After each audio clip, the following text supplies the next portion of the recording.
Hello, YouTube. Sorry, that was a good sunset there. It might be blinding you guys, but it's kind of blinding me a little bit, but it looks really dope. Brandon with Felty's Aquaria here. Felty with Felty's Aquaria, whatever you guys want to say. But I was out here looking the other day at the ponds. We do a little pond update today. Irises. Still doing good. These guys bloom, and there's a lot of different kinds of hardy water irises. Now, granted, I wouldn't do my whole pond with just them, but I mean, I honestly might get some more of those, and then anything that does die off through the winter, yeah, I'll replace with those because they seem to be doing really good. Like even this one that's getting a little less light, it's probably a little warmer over here. Its leaves are starting to die back, but like, yeah, that's really good. We're pretty, I mean, technically we get hit with our coldest winter in like January where I live, but we've pretty much been hit with most of what we get in January. Usually we don't go like below zero, and if we do go below zero, or like if we're like really far below freezing, oh my gosh, my cat can get inside of this camper. She literally just went inside there in that little window. An old ass camper.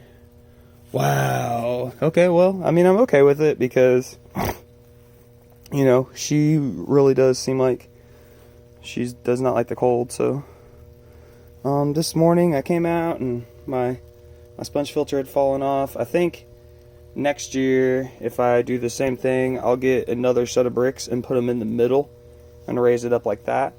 But I just didn't have bricks this time, and I was like, it'll work like this. As you guys can see, I got the 2-liter bottle in here, and anytime that it freezes, I just come out and just shake that bottle around a little bit. I just filled it up half with water, and yeah, keeps the fish alive. So, kind of what I really wanted to show you guys today. You see that little, oh, I just touched my phone to the water. That's not good. Give me 1 second. This phone is water resistant, but not really waterproof. So just be careful, you know. But you can see that little white kind of ball, and then to the right of it, there's like another little kind of like off-white ball, and there's yellow in it. That is one of my fish. So I'm not sure if he died, or she. I'm not sure if that fish died and it's like covered in some stuff, or if that's just like over the top of it. But then I definitely have, yeah, see there's one right there, that yellow underneath that branch, that is a fish. Let me see if I can find out where the other ones are. They're usually floating around right over here. Oh, here's one. There's one down there, that little goldish orange dot under the Java fern leaf. And my Java ferns do have some algae on them, but you know, they're not dying back. Like, I'm actually kind of surprised. Those are surviving this cold weather out here. I did not get my greenhouse up. That was the plan. I decided to go a different route for covering these because I had a tarp on my house for a couple weeks, like 2 weeks, and the wind over here is just so insane. Like, I get like, you know, 30-mile-per-hour winds on the regular because I'm just surrounded in fields. There's a little bit of woods right there, but it's basically a field right on the other side of my house. These woods are pretty much all kind of grooved out to where the wind just kind of comes right through it, and then right over on the other side of this is another field. So yeah, I got literally just wind coming in from all different directions, and this being in this little alley, I just don't think that it's going to hold up to the wind for very long. And honestly, wind already stresses me out, and it really stressed me out having the tarp on the house. So I'm like, I don't really want to deal with that again. So I'm just going to not do the greenhouse. And what I'm going to end up doing instead is finding some kind of clear cover, like plexiglass or something like that. And then I'll just only use it if it's like going to snow. Like if it's going to snow on the pond, I'll put the cover on and try to get as much of the stuff out as possible. Or if it's going to like freezing rain or something like that, I'll try to get, you know, keep as much of that cold stuff from going in as possible. Yeah, there's really not too much to show other than that though, guys. I'm just monologuing about what I'm going to do. And there's actually, let's see if it'll focus. It's right there, but okay, there we go. little tiny bug out here today. So, I mean, yeah, stuff is happening still out here, even though it's cold. Nature still happens. Looks like most of the fish in this pond are doing good. I seen like 5 or 6 of them that were all just like kind of floating at the bottom. They don't really do anything, but they look alive. Just that one had some like fungusy looking stuff on it. And I'm just gonna get close. I know you guys can't really see. Okay, I can't see down into this one. The tannins in this one, I don't know if it's from the sun hitting it more, and so it's like bleaching those leaves out more into the water, but it looks like tea water. But one thing about tannins that nobody really, you know, a lot of people are like, oh, get all those leaves out of your water. I did try to get a lot of them out because it is waste in your water, but one thing that a lot of people don't really mention or know is that tannins that come from leaves are actually natural antibacterial and antifungal agents, you know, anti-parasitic too in the wild. Like a lot of the trees in the Amazon, they actually use those to make medicines antibacterial because they're a little stronger than ours. But the tannins in our leaves still do something. Like they still do have properties, and you know, maybe these fish in here aren't getting the exact right tannins because they live somewhere else in the world normally, so they would normally be getting other tree leaves fall in.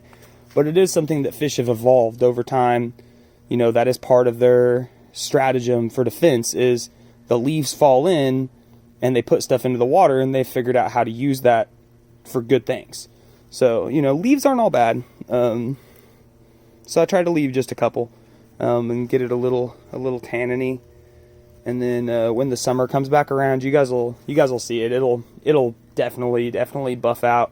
I've had Mopani wood in my 40-gallon tank for a long time now, and it took it a long time to buff out, and that stuff literally just has like tons of tannins in it, and it eventually buffed out. It eventually was clear water, and there's not tannins leaching out of it at an insane rate.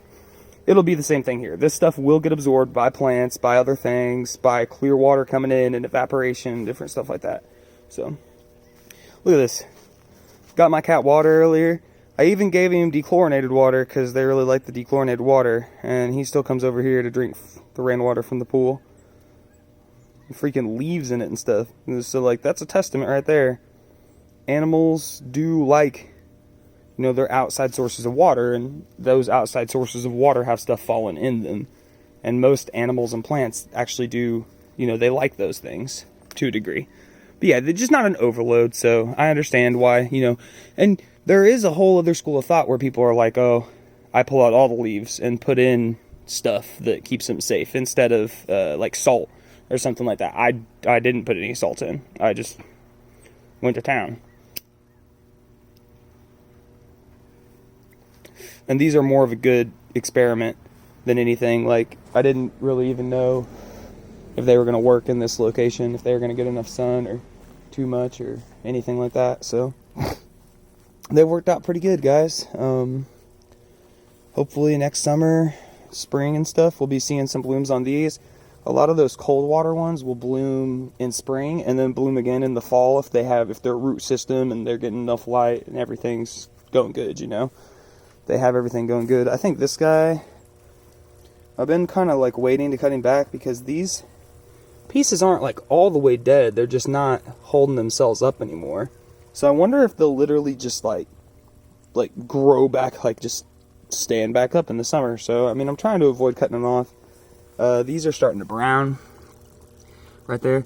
So that's actually dead. But like these are just dark green. It's basically like what like trees do when they change their leaf colors to get the maximum amount of sun into the winter, because green is no longer an effective strategy. You know, chlorophyll is no longer as good, so they use other stuff, like xanthophylls and stuff like that. I can't remember the other one, like the one that makes it orange. I think xanthophylls is like brown and red or something like that, but it's been a long time since I've had horticulture, so yeah, but that is, I think, kind of what's going on there, how it's reddening a little bit, like purple almost, so it's getting like the maximum amount of light that it can right now, while it has very little. These guys are just hardy as hell though. Like, I would have just advised these. I'm going to get a couple more of these. I'm going to end up probably just putting I'm going to end up getting some little baskets that I can hook to the, sorry about the cigarette, guys, YouTube community guidelines. I'm going to get like a basket that I can hang here or something, or a floating basket, and float some smaller stuff like the chameleon plant up in the front. And then I think I'm going to replace all the ones in the back with horsetail rush, which may survive my winters. We'll see. And that lily. And then I have that arrowhead plant. It's underneath my water, underneath all those leaves right there. So we'll see if it survives. Oh, look. There's some fish down there. They're actually moving a little bit. You gonna see that? Yeah, so, you know, probably about 40 something degrees, like low 40s right now, like 42 I think it said when I came out and started painting. So it is pretty low out here, and stuff survives, guys. So yeah, that's my pond video. I will be having a fish tank video. I'll just put them both out tonight. Oh yeah, I'll talk to you guys for a second. I'll talk to you guys a little bit more in the pond video about it, but doing this project, painting a bucket, pond stuffs, vegetable stuffs, having to keep it from, it's going to be like a water reservoir, and I don't want it to leak light through, so it's a white food grade bucket, because you know you need to use food grade plastics if you're going to be messing with fish and plants and stuff like that. Usually they don't want the BPAs that come out of cheap plastics. So I got this, but they're super thin and they're white, and so I have to paint them black and then white when I want to use one of these, but it works out. It's only like $10 for me to make a reservoir bucket like that, so a lot cheaper than buying one online that's already ready to go. And it only takes me like, I mean, it's probably like 30 minutes of spray painting, me walking around just kind of like looking at it and stuff like that, and then like another 30 minutes of like drilling holes in it. And I filled it up with water, made sure it doesn't leak through that little elbow. And you guys are curious, it's basically just a white bucket. I painted this so you can't really tell, but that right there is like a little black rubber grommet, and that's just a PVC elbow. The PVC elbow is a 1/2 inch diameter, and the grommet has an internal diameter of 1/2 inch, so it should seal that up. Then you just have to kind of like drill your hole and be really, really careful to shave off all the excess PVC so it's like a smooth fit in that hole when you put that grommet in. Porch still a mess. And yeah, guys, that's the video. Hopefully you guys have a good day. I'll probably just be doing a video about these guys in about 30 minutes when they come on. I need to feed, and I got the filters cleaned the other day, so I'm hoping, I haven't really looked at them too much since then, but I'm hoping they look like a lot better. And I scrubbed the front glass and cushions and stuff like that. So yeah, stay tuned. Have a good day.